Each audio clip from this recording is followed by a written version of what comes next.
Bonjour tout le monde, bienvenue à la fermette d'Austrinité dans le champ. Cette semaine, je voulais vous parler d'une autre partie de notre autosuffisance qui est nouveau pour moi, pour nous. C'est plus moi qui s'occupe de ce côté-là, c'est la chasse. La chasse était selon moi une étape comme normale, la prochaine étape à faire pour augmenter notre autonomie, notre autosuffisance. C'est sûr par contre qu'au début, quand on s'inscrit, on fait les cours, le matériel et tout, c'est beaucoup de frais. Mais éventuellement, si les années où est-ce que la chasse va être bonne et que tout va être payé, qu'il y aura juste les permis à payer, qu'on va être tout installé et tout, ça va valoir la peine de rajouter cette bonne viande-là sauvage à notre alimentation. C'est un plus. On va être capable d'arriver puis de manger même sans de la viande sauvage, mais si on est capable de rajouter ça, comme je disais, dans notre alimentation, ça va être vraiment génial pour nous. Fait qu'ici, on est à un de nos coins de chasse qu'on est venu nettoyer. Donc, notre tente de chasse, elle est dans le fond, dans le coin là. Et ici, j'ai le bloc de sel. Et aujourd'hui, je venais à notre autre spot, que je vous montrerai pas nécessairement tout de suite, peut-être plus tard. Mais je suis allée voir changer la caméra de place parce que ça fonctionnait pas bien. Parce qu'avec les caméras, on est capable de faire le suivi, de voir est-ce qu'il y a du mouvement, y a-t-il quelque chose qui se passe chez nous. Dans notre coin, y a-t-il des choses à améliorer. Et là, à notre autre spot, il fallait améliorer en changeant la caméra de place. Donc là, ici, je viens de voir qu'il ne reste plus aucune pomme. J'en ai apporté. J'ai du maïs aussi à odeur de pomme et je vois que il n'en reste plus non plus et il y a des plumes. On a vu des coyotes aussi sur notre caméra. Fait que je suis en train de me demander si les coyotes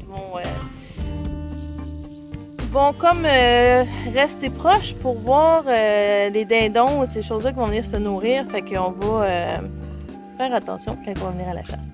Fait que là, la chasse va ouvrir bientôt dans... je vous donnerai pas de date parce que je sais pas quand cette vidéo-là va sortir, mais on va commencer avec la chasse à l'arbalète.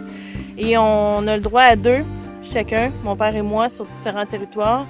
Puis on a un autre spot sur un autre territoire de chasse. Fait qu'on va prendre soin de ces spots-là, espérer fort, prier fort pour avoir chacun nos 2 chevreuils. Puis dans le but de notre autonomie aussi, on va les préparer nous-mêmes. On va essayer. Peut-être que les premiers, on va se faire enseigner par un ami à mon père. Puis ensuite, mon père s'est construit un gros frigo dans lequel on va pouvoir conserver la viande en faisant bien attention, en désinfectant tout. On va essayer de faire nous-mêmes notre viande avec des coupes bien simples, mais pour essayer d'être le plus autonome possible et sauver un minimum d'argent. Fait que je m'en vais voir ce qui se passe à mon spot de chasse. On voit des traces. On voit là où le maïs, il y en avait. En fait, c'est des minéraux que mon père avait mis de la poudre. Il ne reste plus rien. Et c'est le maïs à chevreuil. Puis je vais essayer de ne pas trop m'étirer. Et il y a des plumes. Il y a une bébite qui a servi de lunch. Si je vous montre comme ça, notre tente de chasse où on va s'installer pour venir chasser. Je ne sais pas si elle s'est déplacée, il va falloir l'installer comme il faut. Puis je vais aller chercher la disquette. Puis je vais revenir faire un voyage pour venir la remettre la prochaine. J'aurais dû penser à l'amener. Fait qu'on installe notre spot.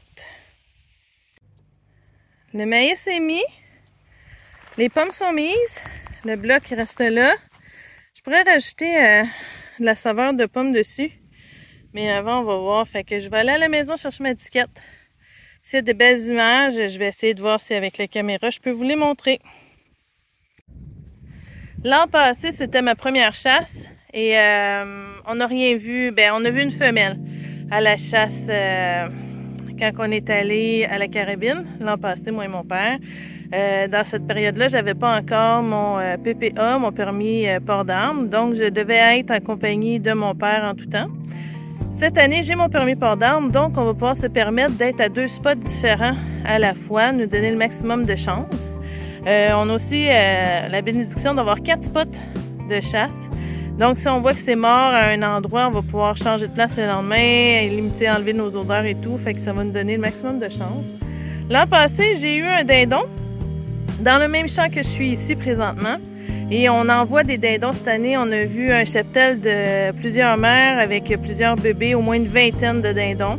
Fait qu'on le sait qu'il va en avoir encore l'an prochain. Donc, l'an prochain, mais qu'on vienne à la chasse, on va espérer aussi pour le dindon. Fait que ça ressemble à ça. Fait que là, je vais retourner à la maison, comme j'ai dit plus tôt, je vais voir sur la disquette, je vais vous montrer si on a quelque chose. Et on continue nos démarches au jardin, à la maison. On est en période de cueillette. Hier, on a ramassé les patates. Cette année, je suis vraiment déçue. Mais on était tellement occupés, puis avec toute la pluie qu'on a eue, fallait pas s'attendre à des miracles non plus. Les courges s'en viennent belles. Ça a bien fonctionné cette année. J'ai vu que j'avais un plant qui avait été attaqué vraiment par la perceuse de la courge. Le restant, tout a l'air beau. Il y a eu du mildiou. J'ai envoyé de l'eau avec du bicarbonate de soude dessus pour essayer de limiter, mais c'est vers la fin, fait que je l'ai fait quand même parce que je veux être sûre que mes courges puissent mûrir à leur maximum pour avoir le maximum de saveur. Les tomates gros flop, vraiment. Il a fallu qu'on en achète de maraîchers, des gens avec des contacts de culture ici au Canada. Fait que ça ressemble à ça, on n'a pas fini. L'automne, c'est une méga grosse saison, il y a beaucoup de choses à faire. Je suis chanceuse cette année, Emmanuel fait l'école aux adultes en ligne à la maison, donc j'ai pas besoin de superviser puis d'être autant avec lui puis de remplir le paquet de paperasse du gouvernement qui finit plus puis qui est jamais correct à leur goût. Fait que je suis de tout cœur avec chaque parent qui va nous regarder et qui ont à faire ça. Lâchez pas pour vos enfants, ça vaut la peine de faire ce qui est demandé, même si on n'est pas d'accord nécessairement, mais pour leur bien à eux, pour leur donner le maximum, je suis de tout cœur avec vous. Lâchez pas. Fait que sur ce, s'il y a des photos, vous en mettez. Puis je vous dis à la prochaine. Passez un bon temps. On se revoit dans une prochaine vidéo. Bye! Déception. On voit les dindons. Les plumes, je me doutais que c'était des plumes de dindon. Fait que je sais pas si elle en a juste perdu parce qu'elle mue ou je sais pas trop quoi. Mais les autres photos, surtout de nuit, sont corrompues. Puis je vois pas de chevreuil, de coyote ou quoi que ce soit. Je sais pas s'il y a un problème avec la caméra ou s'il y a un problème avec la carte SD. En tout cas, j'ai mis une autre carte, puis on verra pour la prochaine fois.